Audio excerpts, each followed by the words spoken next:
Data scientist Jeff Cow says that more than 1 million public comments in support of the FCC's planned rollback of net neutrality rules are likely fake. Cow also, by removing the fake pro-repeal comments, concluded that more than 99% of the unique, human-authored comments on the system favored maintaining current net neutrality rules, which prevent Internet service providers from charging more for some kinds of data than others. Cow used a technique known as natural language processing, or NLP, to scan more than 22 million comments submitted to the FCC's website. He found that more than 17 million were duplicates or close parallels.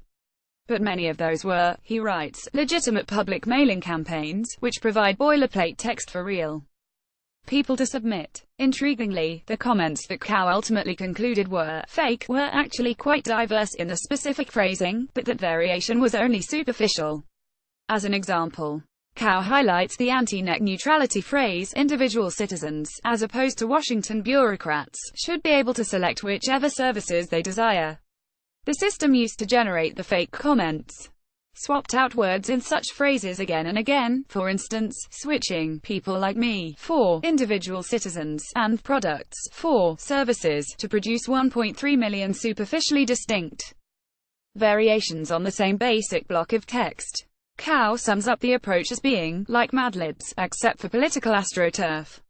And it would have been nearly impossible to spot without NLP, a form of artificial intelligence trained to understand language rather than just detect identical text strings.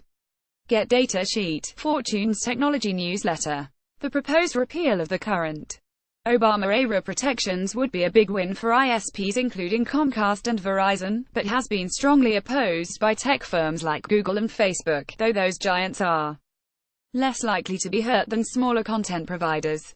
President Trump has long been critical of the neutrality rules, and his new FCC chair, Ajit Pai, has moved fast to rescind the rules. KAO's investigation adds to prior evidence of fake comments on the FCC system, some made using stolen personal information from real people. Another investigation found that many comments supporting net neutrality used fake emails and physical addresses, and were generated using forms such as the Electronic Frontier Foundation's Dear FCC. Fortune's Aaron Pressman has argued that undermining the public comment system would give a tactical edge to industry opponents of net neutrality, and that seems to be the thinking of the Trump FCC itself, which has refused to cooperate with an investigation into the fake comments by the New York Attorney General.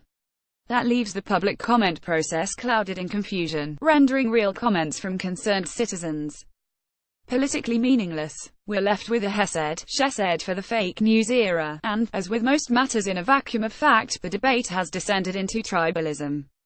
Pro-Trump outlets including Breitbart and the Daily Caller have taken up the banner of opposition to net neutrality, apparently more as a proxy battle than on the merits of the rules themselves. Small outlets like Breitbart, after all, are on a level playing field with the likes of CNN largely because of the principles of net neutrality.